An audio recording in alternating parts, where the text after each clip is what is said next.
over the pandemic, like we started living together when we, went away from New York for a while. And that's like a different thing, the cohabitation of like two friends.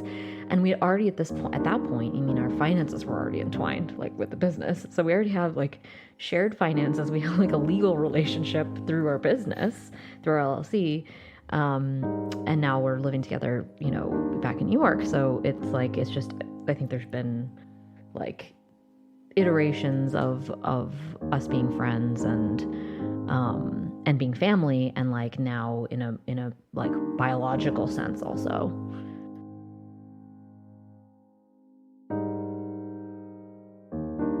And Amrita is, to me, a platonic life partner.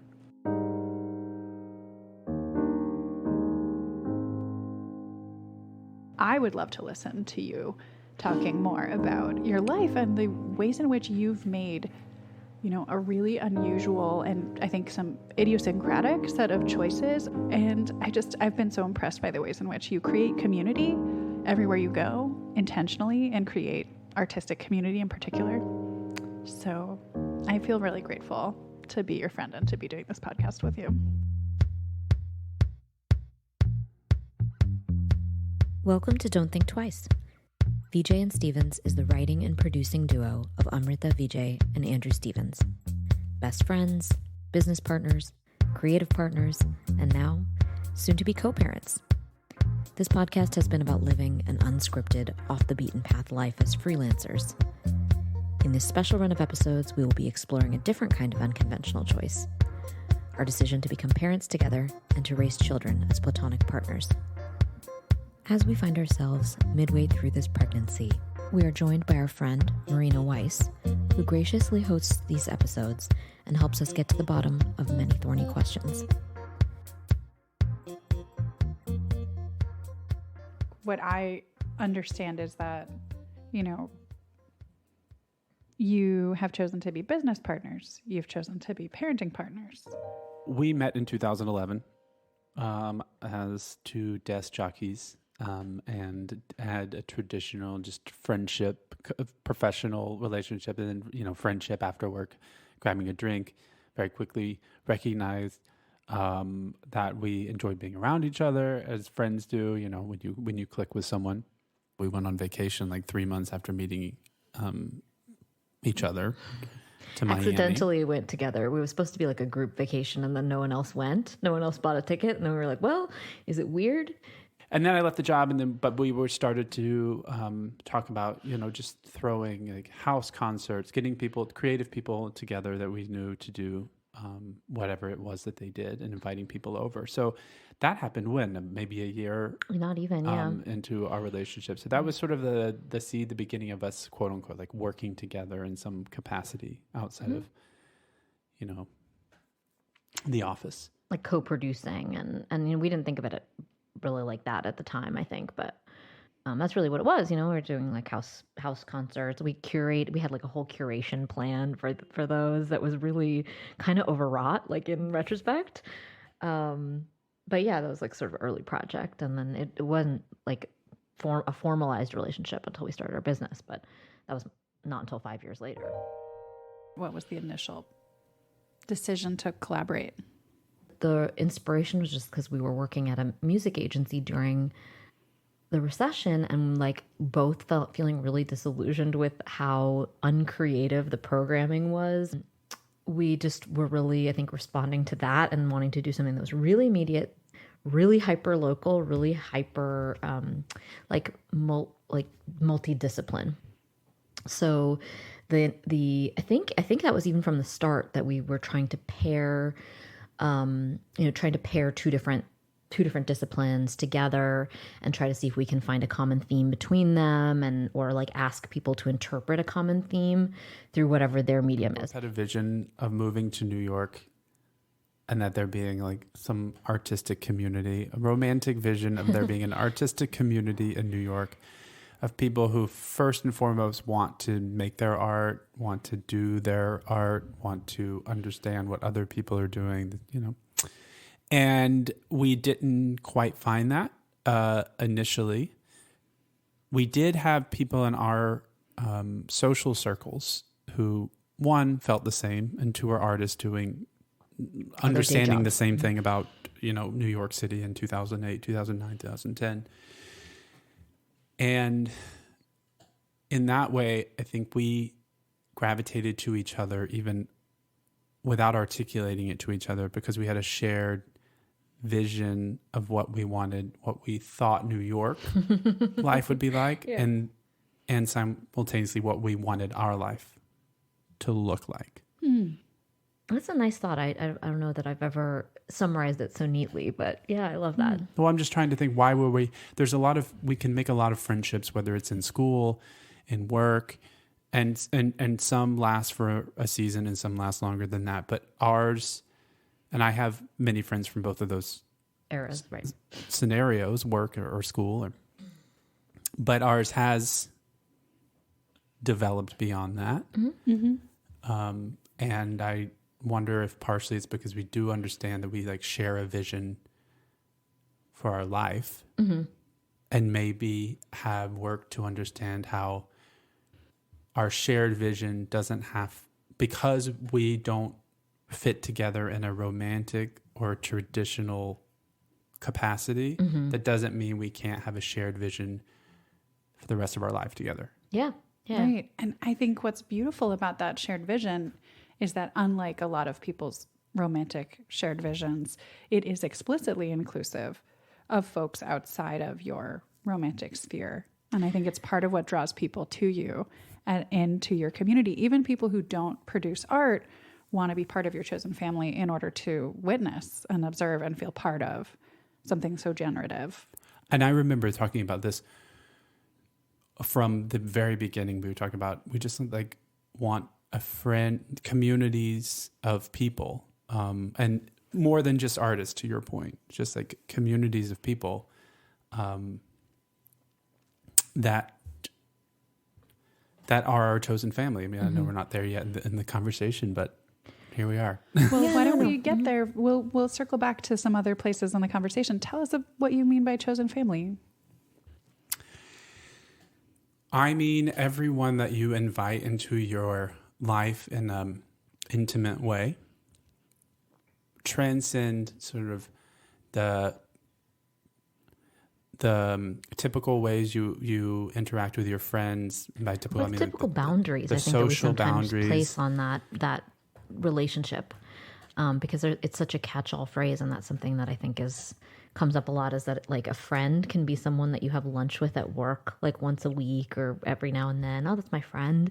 Or your friend can be someone that you share these really intimate kind of exchanges with, and I think we really specifically gravitate to that word of intimacy, because intimacy is so often used in only a sexual connotation or a romantic connotation, but there's so many shades to what an intimate relationship can be, and being emotionally intimate with people can there's so much of a spectrum of that, and we don't have a spectrum for the word friend. We either have acquaintance, friend, best friend, and even those I think sort of fail to really capture. But yeah, I mean, the original question was about defining a chosen family, and I think that is it's a shared intimacy, I think, is really. I would also add the word commitment.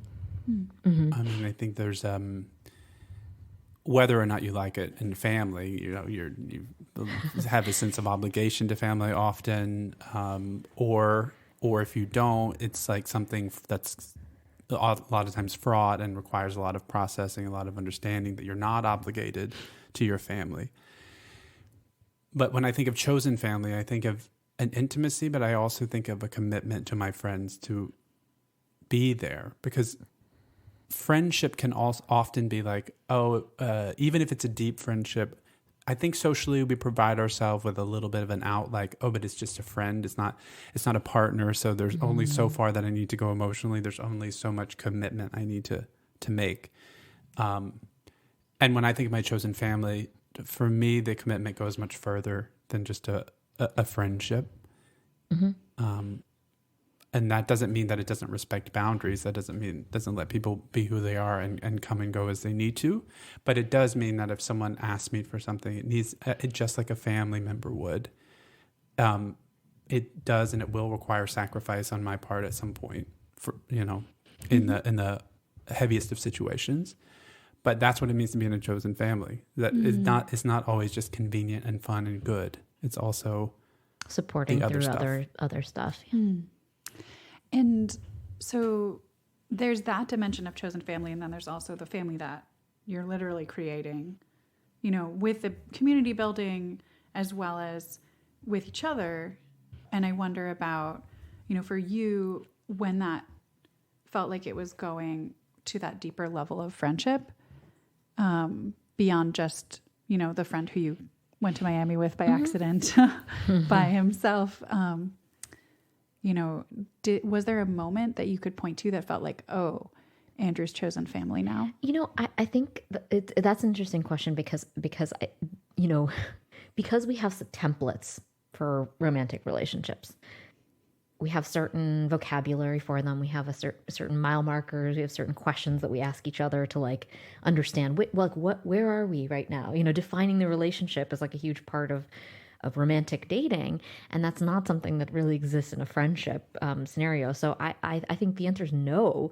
I can't point to a moment where we had a conversation about, okay, we have a commitment to being in each other's lives, or we have a commitment to being there in difficult, what you said, Andrew. But so yeah, I think that's one of the failures of our limited vocabulary, is that we don't have us, broad us, is that I can't really point to a moment. I think it was really just such a gradual deepening of our relationship that it's hard to say, oh, this was a moment where we said that verbally or something, in thinking, what do I want my romantic life to look like? I know I don't want this kind of partner. I don't want this sort of setup. I don't want X, Y, and Z in my, this traditional thing I see. And then to hear someone else say, well, you don't have to have that.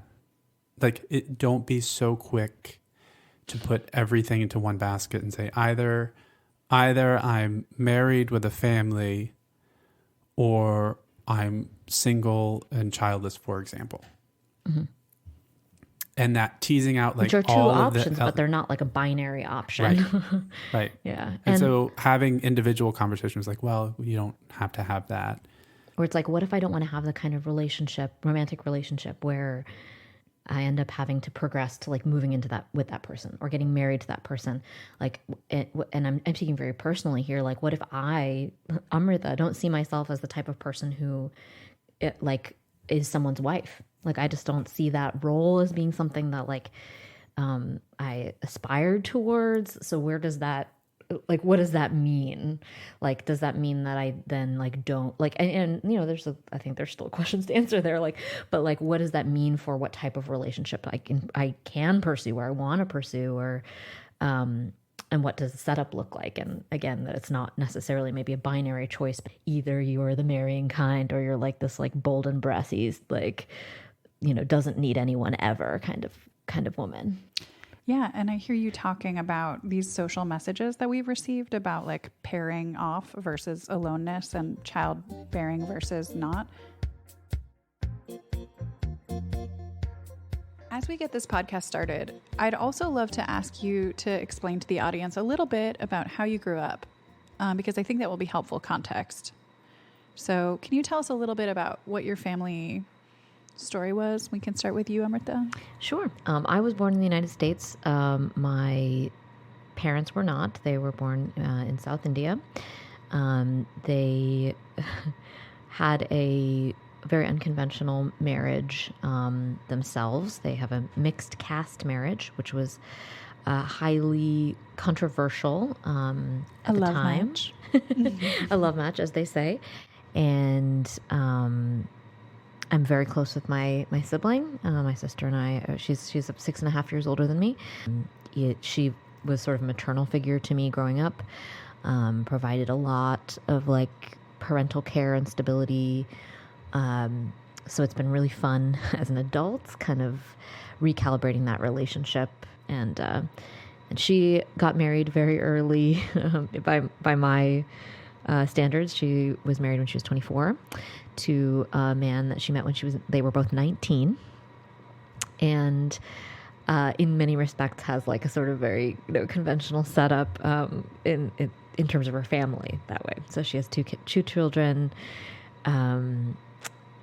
two nieces who I love very much. My sister's a medical doctor. My parents are both science PhDs. So my dad is a professor he's a reproductive biologist, relevantly to the subject of this podcast. He's a sperm researcher.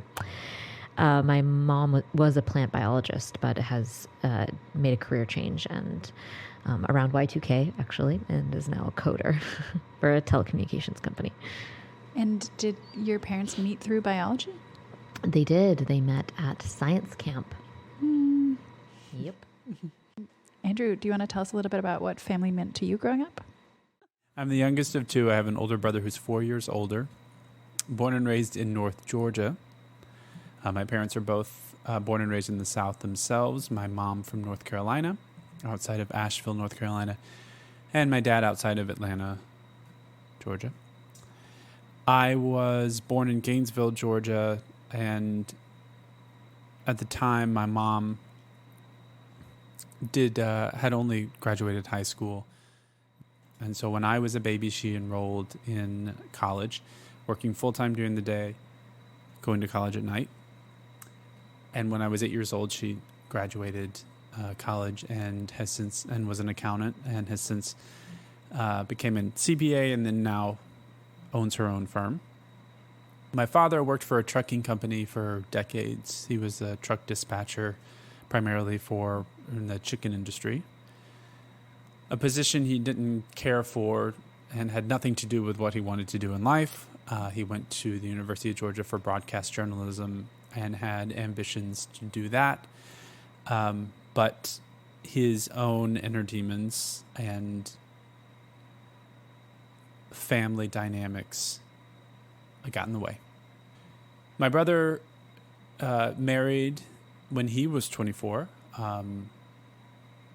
and divorced, but from that has a beautiful daughter who is 17 years old. And he has since remarried and has two children. Babies. And he lives outside of Asheville, North Carolina, where my mother now lives as well. So I think that one of the points that I just wanted to make in introducing this podcast is that both of you come from families that are in some ways a little unconventional. I would say I come from a very conventional family. Okay.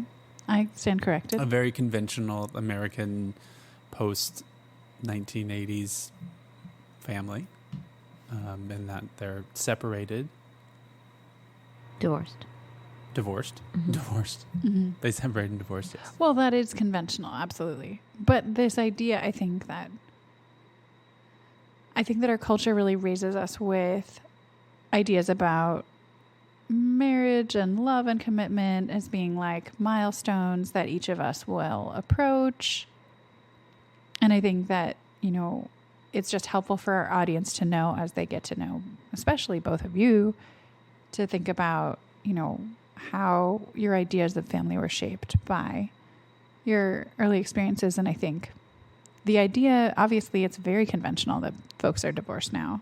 And it's very conventional that folks have love matches in our context. But in each of the contexts that you guys are from, that wasn't the expectation, right? And so I think that just noticing the ways in which your family's traditions of unconventionalness or like subverting convention in different ways might have set the groundwork for you to subvert the conventions around family and procreation, or something that we might benefit from thinking about as we think about your family. I think that's why we have a third party to connect some of those dots. Just to jump right into this sort of idea of family, I know from an early age, I and my father didn't understand each other. Members of the family, of the greater family, noticed that he didn't much appreciate me either. And even so much as brought it up to my mom, that it was clear that my dad didn't like me, and that was a very strange thing to see for like a toddler whose dad didn't like him. So to your point about how family shapes us, And in particular, this situation that we were talking about, I wonder if there's an element where I never understood my family to be this like rock solid unit. I was always very close to my mom and very close to my brother, and we operated as a unit. So I wonder if when I think about building my family in a new, different way, it doesn't feel so foreign because I never appreciated the family unit that I was in from the very get-go.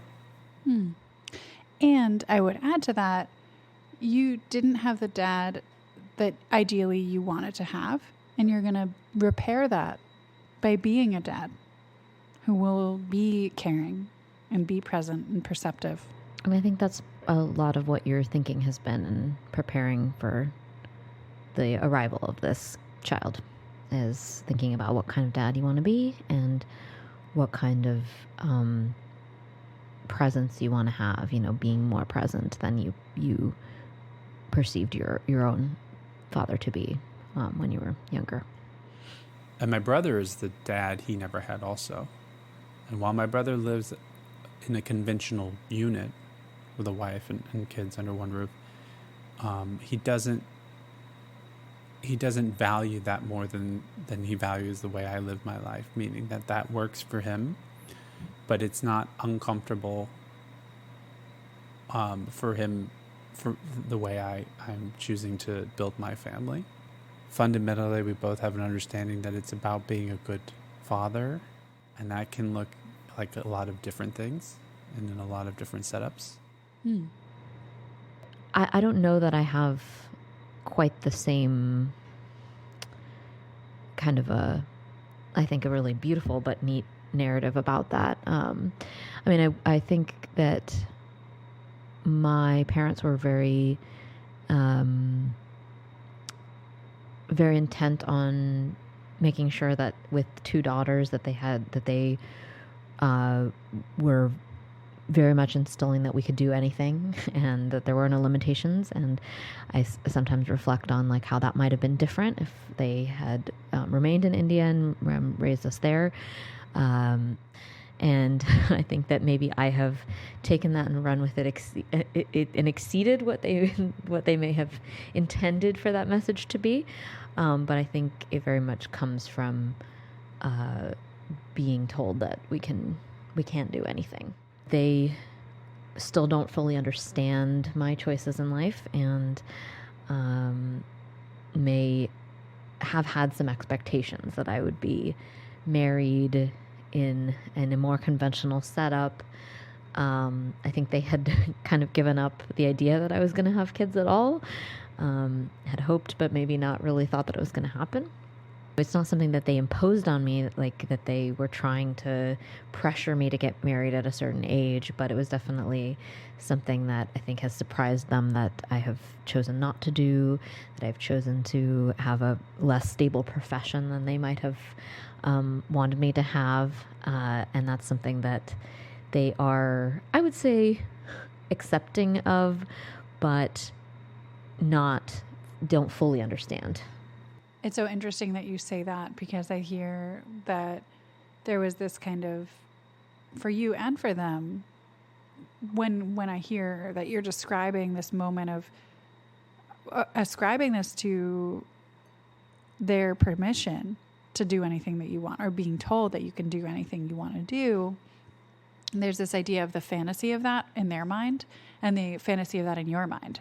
Both of you have a combination of this like aesthetic, which always involves, right, the fantasy of things, the vision of things, and the practical logistics of things. Like both of you also are concerned with like, well, how can we get that done? How can we accomplish that dream? How can we do things? And as someone who is more of a dreamer, I think, than you, and doesn't always focus as much on the logistics, I'm always like, wow, they really did that. They're an LLC. They're also having a baby. They're also doing these other things. They're making a movie, they're making a podcast. They run an event series. And it's like, well, I am impressed by that. And I'm excited for both of you.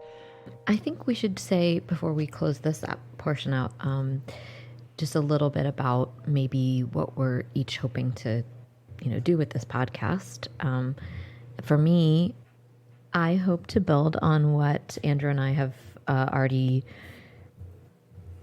created a foundation for with our existing podcast, which is ostensibly about, living an unconventional life and making unconventional choices. And this is a very particular unconventional choice, the choice to start a family outside the boundaries of a nuclear family. And so to me, that this feels like a natural extension of what we've done before, but definitely a new frontier for that. In this podcast, I hope to document my own experience in this process, and also to hear Amrita's experience as it's separate from mine, and to hear from Amrita maybe the things that have been assumed between us that I know, and an opportunity to talk about the things that we don't agree on, or the things that we experienced in a different way. For people who